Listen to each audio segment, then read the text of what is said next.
Bonjour, aujourd'hui nous allons voir la table à points Montessori. Quels sont les prérequis pour pouvoir faire cette présentation? Il conviendrait que l'enfant ait déjà assimilé les additions avec retenue avec les timbres. Quels sont les buts pédagogiques de la table à points? Tout d'abord, de renforcer la compréhension du mécanisme de la retenue. In fine, l'enfant saura poser en colonne une addition avec retenue. On va donc un pas supplémentaire vers l'abstraction par rapport au timbre. Vu que dans la pédagogie Montessori, nous travaillons avec des grands nombres, on jouera également sur la concentration. Pour les enfants qui ne seraient pas familiarisés avec la pédagogie Montessori et notamment les grands nombres, je vous conseille de commencer par des additions de dizaines à 2 ou à 3 composantes, ensuite de passer à des additions de centaines à 2 ou à 3 composantes et ainsi de suite. Si vous constatez que l'enfant commet une erreur, ne l'interrompez surtout pas. Laissez-le aller jusqu'au bout de son opération.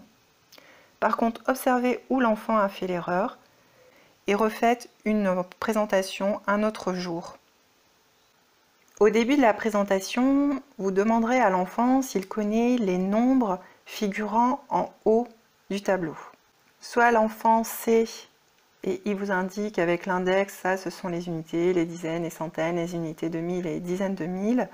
Soit en fait il hésite et vous lui montrez très lentement avec l'index, là ce sont les unités, les dizaines, les centaines, les unités de mille et les dizaines de mille. Après avoir posé l'addition en colonne, vous demandez à l'enfant de lire chacun des nombres, la constituant. Donc dans notre cas précis, 5837 plus 4329 plus 2613 plus 6975. Que vous faut-il pour faire cette présentation? Il vous faut bien sûr une table à points. Si vous n'en avez pas une, je vous invite à consulter le descriptif de la vidéo. Un lien y est affiché nous donnant accès à notre site internet pour pouvoir en faire l'acquisition. Il vous faudra également 2 feutres, un feutre noir et un feutre violet ou orange. Ces feutres peuvent être des feutres à tableau de type Velleda ou des feutres classiques que vous trouvez dans n'importe quelle grande surface. Si vous utilisez des feutres classiques, pour le nettoyage, il suffira d'utiliser un tissu éponge légèrement humidifié ou un tissu en microfibre. Si vous utilisez des feutres à tableau, vous pouvez utiliser une petite brosse à tableau. Dans la vidéo, je vais vous présenter 3 variantes, toujours avec la même opération, afin que vous puissiez voir les nuances, les subtilités de chacune de ces variantes.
Vous souhaitez être informé de la publication de nos prochaines vidéos?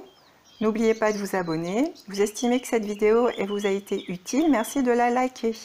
À très bientôt, merci.